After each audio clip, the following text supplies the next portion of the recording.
ছাত্রছাত্রী আমার চ্যানেলে ভিডিওটি দেখার জন্য স্বাগত জানাই। তোমরা যারা নবম শ্রেণীতে থার্ড সামেটিভ পরীক্ষা দেবে তাদের জন্য রায় মার্টিন প্রশ্নবিচিত্রা থেকে মডেল কোশ্চেন পেপার 3 এর প্রশ্ন উত্তর নিয়ে আজকের ভিডিওতে হাজির হয়েছি। আশা করি ভিডিওটি শুরু থেকে শেষ পর্যন্ত মনোযোগ সহকারে দেখবে, তাতে অনেক উপকৃত হবে। ভিডিও শুরুর আগে বলে রাখি, এই মডেল কোশ্চেন পেপারের সারাংশ এবং ভাবার্থ কিন্তু উত্তর প্রস্তুত করে দেওয়া হয়েছে, একে একে দেখে নিও। একের দাগে অজস্র চুলে চুমা ঝরে, কোথায় ঝরে? সঠিক উত্তর হবে ক্ষয়ের দাগে হিজলে, কাঁঠালে এবং জামে ঝরে। একের 2 দাগে প্রশ্ন, নামলে আবার ছুটে আসে, কি ছুটে আসে? নামলে ছুটে আসে সান্ধ্য নদীর হাওয়া। পরবর্তী প্রশ্ন, একের 3 দাগে কোন সাহিত্যের প্রাণ এবং দেহ উভয়ই খাঁটি বাঙালি? উত্তর হবে পদাবলী সাহিত্যের। পরবর্তী প্রশ্ন, একের 4 দাগে তারাও এদের খুব ঘৃণা করে, কাদের? উত্তর হবে কয়ের দাগে শ্বেতাঙ্গদের। পরবর্তী প্রশ্ন, একের 5 দাগে রাধারানীর দ্বার খুলে দেখতে পেল কাকে? গয়ের দাগে উত্তরটি হবে পোড়ার মুখ কাপুরে মিনসে, অর্থাৎ পদ্মলোচন সাহাকে দেখতে পেয়েছিল রাধারানী। একের 6 দাগে প্রশ্ন, লেখাটা পড়তে লেগেছিল, অর্থাৎ শঙ্কু তার বক্তৃতায় লেখাটা পড়তে লিখেছিল ওই আধ ঘন্টা। পরবর্তী প্রশ্ন, একের 7 দাগে কোবরেজ একটি কোন শ্রেণীর শব্দ? সঠিক উত্তর হবে ক্ষয়ের দাগে। কোবরেজ হচ্ছে অর্ধ তৎসম শব্দ, সংস্কৃত শব্দ কবিরাজ, আর সেখান থেকে কোবরেজ শব্দটা এসেছে, বিকৃত শব্দ বা অর্ধ তৎসম শব্দ। এরপরে একের 8 দাগে 40 শব্দটি কি ধরনের বিশেষ্য? 40 শব্দটি হচ্ছে সংখ্যাবাচক বিশেষণ। কি ধরনের বিশেষণ? সংখ্যাবাচক বিশেষণ। পরবর্তী প্রশ্ন, 2-এর 1 দাগে যা গিয়ে ওই উঠোনে তোর দাঁড়া, তোর বলতে কার কথা বলা হয়েছে? এখানে তোর বলতে কবি প্রশ্নে উদ্ধৃত অংশটিতে তোর বলতে জন্মভূমি বিচ্যুত প্রবাসী মানুষদের কথা বলা হয়েছে। এরপরে 2-এর দাগে প্রশ্ন রয়েছে, বটের ফল ও মুথা ঘাস এর বর্ণনা কবি দিয়েছেন কেমন? উত্তর হবে কবি জীবনানন্দ দাশ এর লেখা আকাশে 7টি তারা কবিতায় কবি বলেছেন মুথা ঘাস কিশোরের পায়ে দলিত এবং বটের ফল পাকা লাল লাল বর্ণের। পরবর্তী প্রশ্ন, 2-এর 3-এর দাগে সংস্কৃত শব্দ বাংলা ভাষায় আসার কারণ কি? উত্তর হবে সংস্কৃত চর্চা বাংলাদেশে প্রবলভাবে থাকার দরুন বা জন্য সংস্কৃত শব্দ বাংলা ভাষায় স্বাভাবিকভাবে চলে এসেছে। পরবর্তী প্রশ্ন, 2-এর 4-এর দাগে নিজের পরিচয় জিজ্ঞাসা করাতে রাধারানী কি বলেছিল?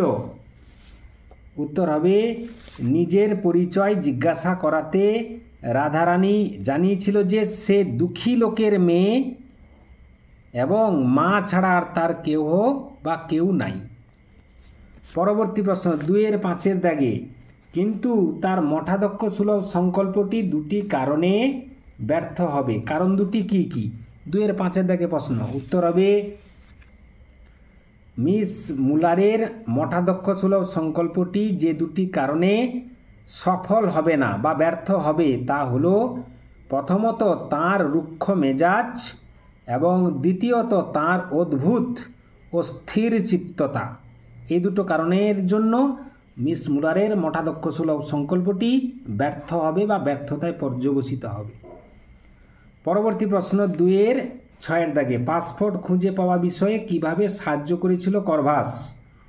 উত্তর হবে রাইটিং টেবিলে দেরাজের মধ্যে থাকা পাসপোর্টের কথা ঠোঁটে টোকা মেরে মনে করিয়ে দিয়েছিল করভাস। এরপরে রয়েছে 2-এর 7-এর দাগে প্রশ্ন, কার্তুজ, কুপন, কাফে কোন ভাষার শব্দ বা কোন ভাষার শব্দ থেকে বাংলা শব্দ ভাণ্ডারে এসেছে? উত্তর হবে কার্তুজ, কুপন এবং কাফে শব্দগুলি ফার্সি ভাষা থেকে বাংলা শব্দভাণ্ডারে প্রবেশ করেছে। এরপরে রয়েছে পরবর্তী প্রশ্ন 3 দাগে, আমি পাই টের। এই প্রশ্নে যাওয়ার আগে বলি, আমি কেবলমাত্র সংক্ষিপ্ত প্রশ্নের উত্তরগুলো প্রস্তুত করে দিয়েছি এবং ভাবার্থ সারাংশ। লং প্রশ্নের উত্তরগুলো তোমরা যে কোনো সহায়িকা বইতে সহজে পেয়ে যাবে। আমি কে? এখানে আমি বলতে কবি জীবনানন্দ দাশ নিজেকে বুঝিয়েছেন। তিনি কি টের পান? তিনি টের পেয়েছেন সন্ধ্যার সৌন্দর্য ও বিচিত্র গন্ধের মাঝে বাংলাদেশের প্রাণের স্পন্দন। পরবর্তী প্রশ্ন, তিনি কলকাতায় একটি বাড়ি ভাড়া নেবেন। তিনি কে? তিনি হলেন মিস মুলার বা মিস হেনরিয়েটা মুলার। 3 থেকে প্রশ্ন, লোক আর জমিল না কোথায়?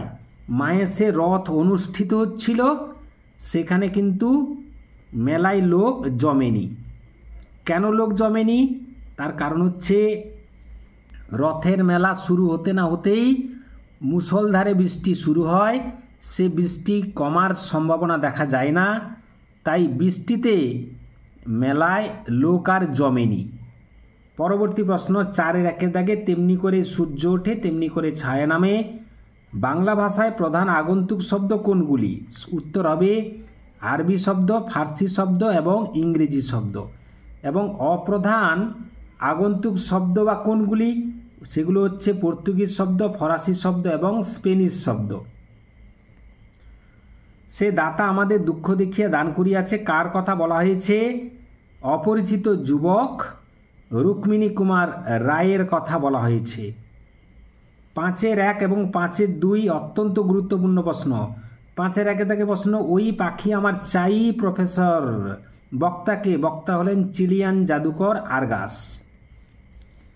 পরবর্তী আমরা চলে যাব 6-1 দাগে, সারাংশ। এই সারাংশর তোমরা কিন্তু দেখে নিও, আমি কিন্তু উত্তরে সরাসরি চলে যাচ্ছি। 6-1 দাগে সারাংশ লেখার সময় একটি শিরোনাম দিতে হয়। শিরোনাম তুলে ধরা হয়েছে শিক্ষার সংকট।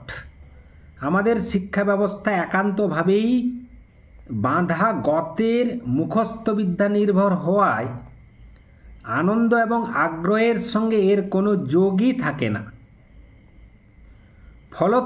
ফলে এই শিক্ষা ব্যবস্থায় শিক্ষার্থীর স্বাভাবিক চিন্তা শক্তির বিকাশ সম্ভব হয় না।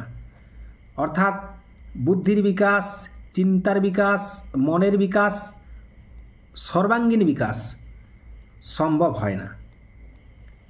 এরপরে রয়েছে 6-2 দাগে। 6-2 দাগেও আমি উত্তরটা কিন্তু রেডি করে দিয়েছি, দেখে নাও। কিছু লোক ভাবে তাদের নিজেদের নামটি বিশাল অক্ষরে ইষ্টক প্রস্তরে রচনা করে চিরস্মরণীয় করে রাখবে, কিন্তু তারা মূঢ় বা মূর্খ ছিল এবং তাদের মনস্কাম পূর্ণ হয়নি। কেননা প্রস্তরগুলি একে একে ভূমিতে ভেঙে যায় আর ভগ্নস্তূপে পরিণত হয়েছে। সেই সব ভগ্নস্তূপের তলে তাদের স্মৃতিগুলোও হারিয়ে গেছে। শুষ্ক তৃণের মতো সময়রূপ নদী জলে ভেসে যাচ্ছে, অথচ কেউ নামগুলো রক্ষা করতে পারছে না। এই ছিল আজকের ভিডিও। আশা করি ভিডিওটি ভালো লেগেছে। লাগলে অবশ্যই একটা লাইক করে দাও, শেয়ার করে দাও। চ্যানেলে নতুন হয়ে থাকলে চ্যানেলটি অবশ্যই সাবস্ক্রাইব করো। কোন জেলা থেকে তোমরা ভিডিওটি দেখছো সে ভিডিওর কমেন্টে তা কিন্তু লিখে দিও, তাতে অনেক খুশি হব। এই ছিল আজকের ভিডিও। নেক্সট ভিডিও তোমাদের সঙ্গে দেখা হচ্ছে।